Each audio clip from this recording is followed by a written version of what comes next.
It's time to sit back, relax, and listen to Change Your Attitude, Change Your Life. Change Your Attitude, Change Your Life will inspire, motivate, and empower you. Live your best life now. Listen, learn, think, and decide. Change your attitude, change your life. And now, here's your host, Joan Herman.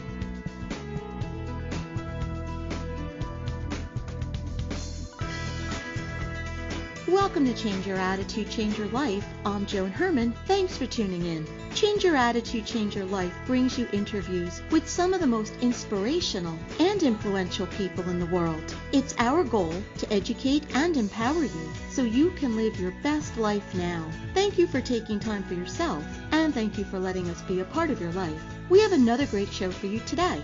Many of us, for various reasons, struggle daily to stay strong and keep moving forward. Things don't always go as we planned, and we get knocked down. Joining me today is Mark Nepo, the author of the #1 New York Times bestseller, The Book of Awakening. Mark is here to talk about how his sinking and being lifted serves as a foundation for his work, and why he has learned to appreciate both the sorrows and the joys. Mark is a poet and a philosopher. He was named by Watkins Mind, Body, Spirit as one of the 100 most spiritually influential living people. Mark appeared on Oprah's Super Soul Sunday and traveled the country with Oprah on her The Life You Want tour. His new book is Things That Join the Sea and the Sky, Field Notes on Living. Welcome, Mark. Thank you so much for joining us. Oh, it's great to be back. Great to be with you. Well, it's great to have you back. As I told you before the interview, your last appearance was such a fan favorite. So I'm really happy that you're here with us again. And, Mark, in your new book, Things That Join the Sea and the Sky, Field Notes on Living, you wrote, "So often we try to flee or silence the tension of being fully here, which resisted is torment, but once accepted awakens us to a long and nameless dance. We all have these grand plans, Mark, of the life we expect to live, and sometimes everything seems to be on track, and then, without any warning, things turn upside down. And when that occurs, many of us try to avoid whatever the circumstance may be. Why do you believe that that is a dangerous practice?" Well, it's dangerous because it doesn't work. Mm-hmm. Right. at least in my life experience has been that. So, one of the things that I've been learning through the years is that it's how we hold our dreams and goals and ambitions. And we have to have these. They're the bridge between being and doing. So there's nothing wrong with having dreams and goals and ambitions, but somehow we're taught early on, I think, to hold on to them too tightly. So if I dream for something and then I go to reach for it, like if I don't make that, I'm a failure. And if I go for that, it's everything. It becomes a god. And, what I've learned through my life is that they're just stepping stones for both the wonder and beauty of life that we can't foresee. Stepping stones, when you go across a stream, maybe you've experienced this, it's a wonderful metaphor because you see one stone and then you step on it, and you can't see the next stone to step on until you're on the one you just stepped. So each step reveals another part of the path. And I think it's the same thing with our dreams and our goals, that we reach for something, and that brings us, what it really does is it enlivens our heart. Like, I've come to see that I think the soul wants nothing but for us to be alive and to have the heart come alive. And it really doesn't matter how we do that. So our dreams and our goals and ambitions are kind of the things that get us going. And so what's interesting is often we do run into things that we say are obstacles or are in the way of what we want. Well, what's in the way is the way. Right. Well, and Mark, I know in my own life, the things that have really helped me to grow the most are the things that I feared the most. The trying to avoid all of those sorrows and those difficult situations, those are the things that have truly enriched my life. Absolutely. And I think that, it's not about, it's also not about a lot of people say, oh, well, are you deifying suffering and making things that we need? No, it's like you can't avoid gravity, or nature can't avoid erosion. Well, the obstacles And the things that we call pain and suffering and that we want to call dark, they're really the human form of erosion. And somehow life has mysteriously been made just difficult enough that we need each other. Looking at your life, if you could think of an event that really was the greatest teacher for you and you didn't know it at the time, what would that be? Oh, well, I'd have to say, my cancer experience over 30 years ago. I was in my 30s, and very much like we've been talking, I had my doctorate, and I was teaching at SUNY Albany, in Albany, New York, and I was hoping to, become a good writer and teacher, and then all of a sudden, in my mid-30s, I came down with a rare form of lymphoma, and everything was upside down and inside out. And, of course, I was terrified and hadn't been through anything really that difficult at that point in my life. And, and all of a sudden, what that did for me, and again, it's not to deify, cancer is a disease. See, whatever opens us is never as important as the path that it opens. So it's not that, it could have been surprise or beauty or wonder or the great love of someone, but no, for me it just happened to be cancer.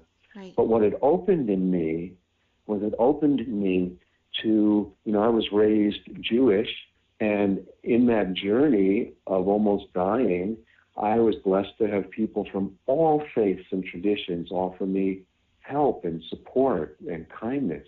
And even, when I say all traditions, widen it all the way up, scientists, atheists, everyone you could think of. So one of the biggest gifts from that was that when I was still blessed to be here, I was not wise enough to know what worked and what didn't. And I was challenged to believe in everything. And so I became a student of all paths, and that's been the heart of all my books and all my teachings and all my work ever since. And it's because you were willing to be transformed. You weren't resisting. Was that the key? Well, I'd like to think it was some, wisdom on my part. I was exhausted of my fear. I was so afraid. And, I was one of those people that because I hadn't been through anything, every time someone came toward me, I said, ouch, before they touched me. Right. But you can't live like that. And I exhausted my heart. And I finally had to say, you know what? I'm being touched by life. So I have to make discernments between what really hurts and what's just uncomfortable or what's annoying or what's surprising, because I couldn't live with every single thing being an alarm. So, life kind of broke me open and said, okay. And then the other thing, of course, is that, being 36, I'm now 66, being 36 and thrown back into life after almost dying, well, all those ambitions and dreams that we were talking about earlier, they really didn't matter. It's like there was nowhere to go. Mm-hmm. The miracle was right in front of me wherever I was. And we're talking about something like cancer, which, everyone can understand would be life-altering, but we have these forks in the road every day on different levels. We have those decisions just about every day where you can decide if you're going to stay broken, as you said you were broken open, or if you're going to transform and move forward. And I think that that's something, listening to your words, that's something that we can see in our lives on a daily basis. Absolutely. And since then it does manifest every day in the simplest of choices. And so, this brings up what is really archetypal that every human being that's ever lived has had to face, and that's how do we navigate surviving and thriving? And you need both. So surviving involves, and we're more trained with that, and that leads to fear and being practical and pragmatic. And so, surviving is, based on risk management.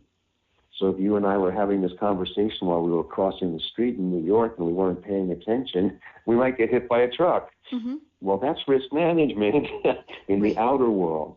But if if you survive without thriving, what's the point? So thriving involves risk enhancement. So this is where we're asked to be where we are and take the risk to open our heart, because life is where you are. Life is always where you are. And, like we need to survive and thrive, just like you need two good legs to walk or two eyes to perceive depth. With one eye, you can't perceive depth.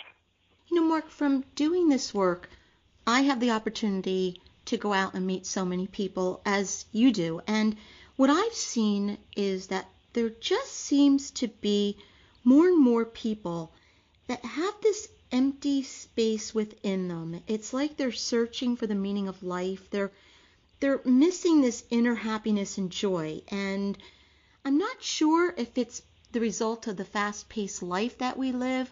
What is it that you think is happening in society today?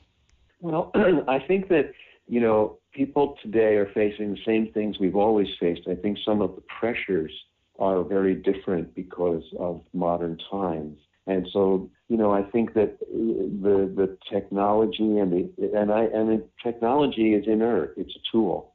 It's what we do with it. There's nothing wrong. I don't want to give up the technology by which we're talking right now, But technology is fast. It is split focus, and it always kind of makes you think life is other than where you are. And it allows us to connect like this, but it also, if we're not present, it encloses us in isolation. So you add that on top of the normal journey that every person has to go to face life, to work with what's in the way, to take the risk to open your heart. And yes, you might get hurt, you probably will at some level, but then our soul comes fully in the open and we can embrace life. So it's almost like there's an added bark around us, like bark on a tree, from the modern world and how fast and how crowded so this is why there's so much emphasis, I think, today on stillness, on being quiet, on slowing down, so that we can realize and remember that there's nothing between us and life, wherever we are. So one practice that's very simple but very challenging is whenever we're confused, whenever we're feeling empty or out of touch, is to just stop wherever we are and to hold nothing back, to breathe and open our heart till we can see what's before us in all its beauty. And to wait, have the quiet courage to wait, because you may stop and look, and then you go, well, nothing's happening. Well, stopping is not the same thing as opening. We first have to stop and wait until there's nothing between us and life. And life will never let us down that way. The book is Things That Join the Sea and the Sky, Field Notes on Living by Mark Nepo. If you would like to get more information about the book or Mark and his work, you can visit marknepo.com. Mark, in our final moments, what would you like to leave our listeners with? What is the message of your book? Well, I think the message of my book is to lean into life and to open your heart. And by doing so, not only will we find life, but we'll find each other. Mark, thank you so much for coming back on the show and for providing a few field notes for a living. It's always a pleasure to have you here, and I would love for you to come back anytime. Well, thank you. I would love that too. Thank you, Joan. Stay with us. We'll be right back.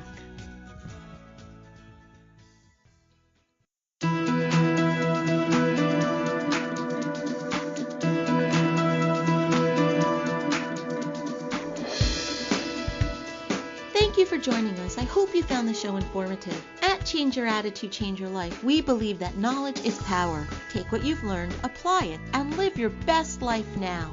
Remember that the information provided are the opinions of our guests and should never replace the advice of a professional who knows your personal situation. If you'd like more information, visit our website, CYACYL.com. While on the site, listen to past shows on demand, read our digital magazine, take part in the book club, check out our team, and be sure to follow the show on social media. Until next time, this is Joan Herman. Thanks for tuning in.